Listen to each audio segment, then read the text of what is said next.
Hello everyone, स्वागत है आप सभी बच्चों का इजी प्रेप पर। एक बार फिर से उम्मीद कर रहे हैं आप सबकी तैयारी बहुत ही बेहतरीन चल रही होगी। बिहार इंजीनियरिंग यूनिवर्सिटी के जितने भी गवर्नमेंट एंड प्राइवेट कॉलेज है उनको एनबीए से मान्यता प्राप्त नहीं है।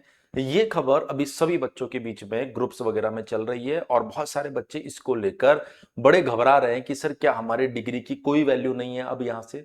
तो मैं आप सभी बच्चों को इस वीडियो में एक एक चीज बहुत ध्यान से बताने वाला हूं कि एनबीए से मान्यता प्राप्त क्यों नहीं हुई है, एनबीए से मान्यता प्राप्त अगर हो जाती है तो उसका क्या बेनिफिट होता है और क्या वाकई में आपकी डिग्री की कोई वैल्यू नहीं है। तो सारी चीजों को अगर आपको समझना है तो इस वीडियो को आप सभी बच्चों को अंत तक देखना है।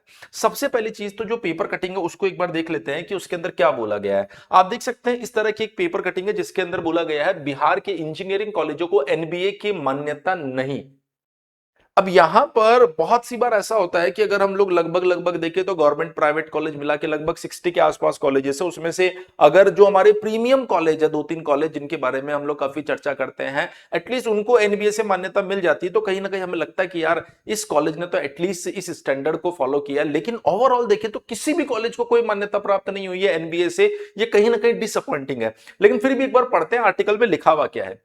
बिहार में इंजीनियरिंग शिक्षा का विस्तार तो तेजी से हुआ है, लेकिन गुणवत्ता और राष्ट्रीय स्तर की पहचान के मामले में अब भी कई संस्थान पिछड़े हैं। राज्य के एक भी सरकारी तथा निजी कॉलेज को अब तक नेशनल बोर्ड ऑफ एग्रीडिटेशन यानी एनबीए की मान्यता हासिल नहीं कर सका। यानी कोई भी कॉलेज जो है, जो बीईयू से है, वो अभी तक एनबीए की मान्यता प्राप्त नहीं कर पाया। इसका सीधा असर छात्रों के करियर प्लेसमेंट और संस्थानों की विश्वसनीयता पर पड़ रहा है।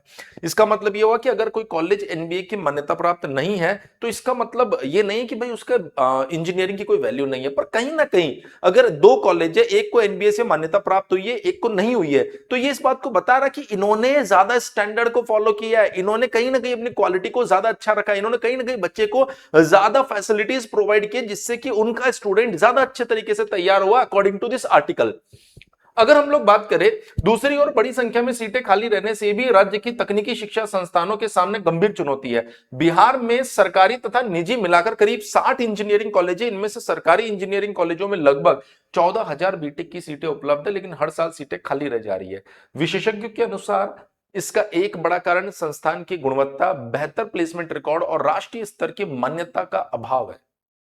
आप देख सकते हैं यहां पर बोला गया है कि जो सबसे बड़ी दिक्कत आ रही है बिहार के कॉलेज, इंजीनियरिंग कॉलेजेस के बीच में, वो ये आ रही है कि कॉलेज बहुत सारे हैं, प्राइवेट भी है, गवर्नमेंट भी है, सीट्स भी अच्छी खासी मिल रही है, फीस भी अगर आप देखोगे तो सबसे कम फीस लग रही है बिहार राज्य में। लेकिन अगर आप क्वालिटी के मामले में बात करोगे तो कहीं ना कहीं अभी भी उस लेवल की क्वालिटी बच्चों को नहीं मिल पा रही है जिस लेवल की क्वालिटी मिलनी चाहिए। और ये कहीं ना कहीं ये चीज दबी भी नहीं है, ये सबको पता है, जिसकी वजह से कहीं ना कहीं बहुत सारी जगह हमें यह महसूस करना पड़ता है कि शायद हमारे कॉलेज ने उतनी अच्छी चीजें हमें प्रोवाइड नहीं की, उतने अच्छे लैब हमें प्रोवाइड नहीं किए, उतना अच्छा रिसर्च, उतना अच्छा कंटेंट हमें प्रोवाइड नहीं करवाया, जिसकी वजह से हम इस बच्चे के कंपैरिजन में पीछे हैं। लेकिन हाँ, उन कॉलेजेस में पढ़ने वाले बच्चों की मेहनत में कोई कमी नहीं है। वो अपनी तरफ से दिन रात मेहनत कर रहे हैं। जो बच्चे मेहनती उनकी बात कर रहा हूं मैं, दिन रात मेहनत कर रहे हैं और अलग अलग जगह अपनी तरफ से बहुत प्रयास कर रहे हैं, जिसमें से बहुत सारे बच्चे सक्सेस भी हो रहे हैं। लेकिन यहां पर अगर आप देखें कॉलेज भी इस तरह के प्रयास करने लगे तो कहीं ना कहीं बच्चों को बहुत सपोर्ट मिलेगा इस चीज का।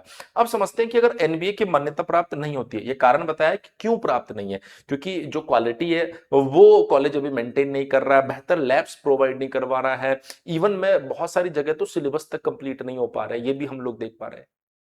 जिसकी वजह से एनबीए अपने स्टैंडर्ड को अगर मैच करता है तो वो मैच नहीं हो पा रही, जिसकी वजह से मान्यता नहीं मिल पा रही है। अगर हम बात करें एनबीए की मान्यता नहीं मिलने से नुकसान क्या होता है।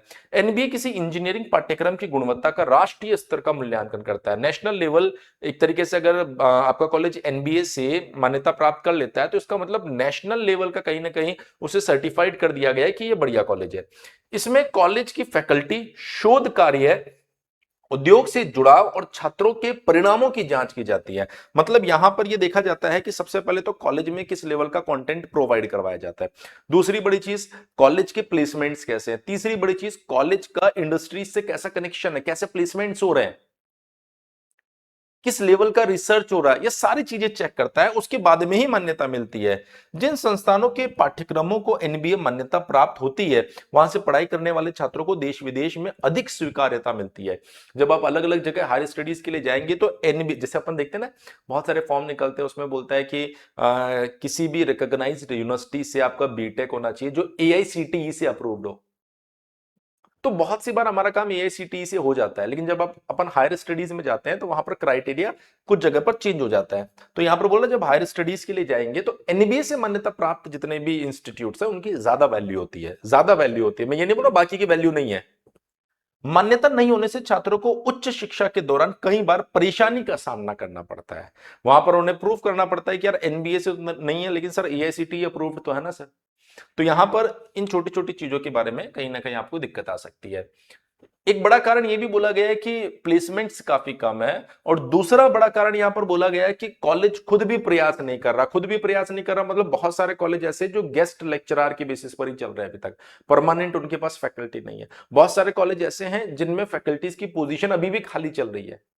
ओवरऑल इन शॉर्ट अगर मैं बात करूं, एनबीए से मान्यता प्राप्त नहीं होने से क्या नुकसान होता है? प्लेसमेंट अपॉर्चुनिटीज पर असर होती है। मतलब अगर आपका कॉलेज एनबीए से मान्यता प्राप्त नहीं है तो ऐसे कंडीशन में बहुत सारी कंपनीज ऐसी होती है जो आने में थोड़ा सा संकोच करती है। उनको लगता है कि इनको वो सारी चीजें नहीं मिल रही है जो बच्चे को मिलनी चाहिए, तभी एनबीए से मान्यता प्राप्त नहीं है। तो अगर 10 कंपनीज आनी होगी तो फिर 4 ही कंपनीज आपके पास में आएगी। सेम हायर स्टडीज में भी अगर आप देखेंगे तो 2 बच्चे, एक का कॉलेज एनबीए से मान्यता प्राप्त है, एक का नहीं है, इलिजिबल दोनों है, पर प्रायोरिटी उसको मिलेगी जो एनबीए से मान्यता प्राप्त है। डिग्री की वैल्यू पर प्रभाव, डिग्री मान्य है लेकिन कहीं ना कहीं जब कंपैरिजन की बारी आएगी तो आपका थोड़ा सा वैल्यू वहां पर कम हो जाता है। गवर्नमेंट एंड पीएसयू अपॉर्चुनिटीज, बहुत सारी ऐसी पीएसयू वैकेंसी या बहुत सारी ऐसी वैकेंसीज होती है जो डायरेक्ट इंटरव्यू बेसिस पर अगर ली जा रही है, तो ऐसे कंडीशन में अगर आप देखेंगे तो वहां पर भी आपकी डिग्री का वजन हल्का हो जाएगा अगर वो एनबीए से मान्यता प्राप्त कॉलेज से नहीं है। क्वालिटी ऑफ एजुकेशन पर सवाल, अगर एनबीए से मान्यता प्राप्त नहीं है तो एक क्वेश्चन मार्क आता है क्यों नहीं है।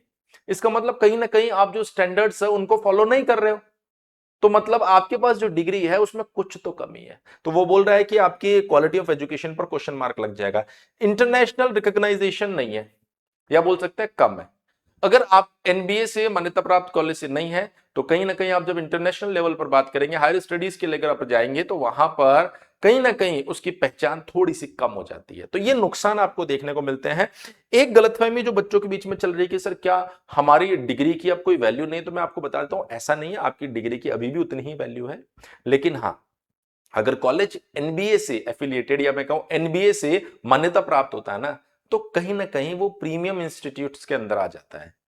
हालांकि बिहार इंजीनियरिंग के बहुत सारे कॉलेज ऐसे हैं जिन्होंने अपने अंदर बहुत सारे सुधार किए, लेकिन ये सुधार 1 सेमेस्टर 2 सेमेस्टर से नहीं होंगे, ये कई सालों तक जब सुधार करेंगे तब जाकर एनबीए से मान्यता मिलने वाली है। मैं उम्मीद कर रहा हूं न सिर्फ कॉलेज प्रशासन बल्कि स्टूडेंट्स भी अपनी तरफ से पूरा एफर्ट लगा रहे हैं कि वो बेहतर से बेहतर पढ़ाई करेंगे जिससे अच्छे अच्छे कंपनीज में प्लेसमेंट होंगे, और इस चीज को साबित करेंगे कि हाँ अब हमें वो सारी चीजें मिलने लग गई है जो एक कॉलेज को, जो एक बीटेक स्टूडेंट को मिलना चाहिए, ताकि हमें नेशनल और इंटरनेशनल लेवल पर बेहतर पहचान मिल सके।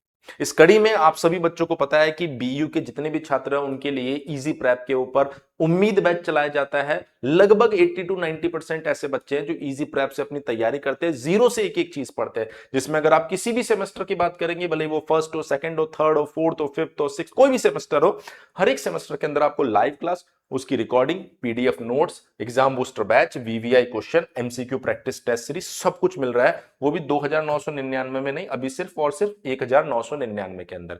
करना क्या, आपको इजी प्रैप एप्लीकेशन को डाउनलोड करना है, वहां बैच मिल जाएगा।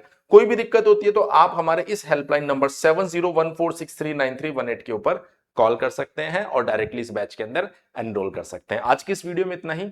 चैनल के साथ आप बने रहिए, सब्सक्राइब कर लीजिए ताकि बीयू से जुड़े किसी भी अपडेट के बारे में कंप्लीट जानकारी हम आप लोगों को बहुत ही सही तरीके से समझाकर बताएंगे। मिलते हैं आप सभी बच्चों से नेक्स्ट वीडियो में, तब तक के लिए बने रहिए इजी प्रैप के साथ। Thank you so much.